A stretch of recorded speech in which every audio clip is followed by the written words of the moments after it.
அடுத்த 3 ஆண்டுகளில் 150 செயற்கைக்கோள்களை விண்ணில் ஏவ திட்டமிட்டிருப்பதாக இந்திய விண்வெளி ஆய்வு நிறுவனமான இஸ்ரோவின் தலைவர் நாராயணன் தெரிவித்துள்ளார்.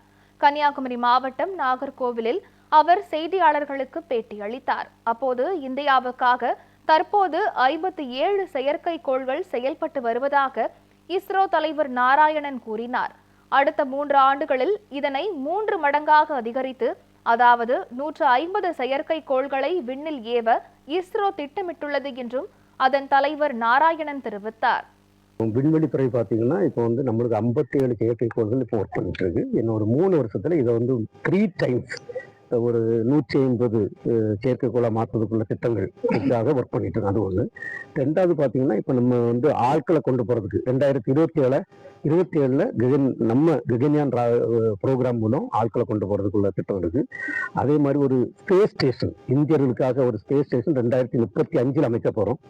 அதுக்குள்ள முதல் கட்டத்துக்கு எங்களுக்கு அப்ரூவல் ஒன்று இருக்கு. 2028 அனுப்பும். மொத்தம் அது 52 டன் ஸ்பேஸ் ஸ்டேஷன் ஆகும். அது 5 கட்டமாட்டு கொண்டு அமைக்கணும். அதுல முதல் கட்டம் இது பண்ண போறோம். 2040 இந்தியாவில் செய்த ராக்கெட் மூலம் சந்திரனுக்கு அனுப்பி திருப்பி கொண்டு வரக்கூடிய திட்டம் இருக்கு.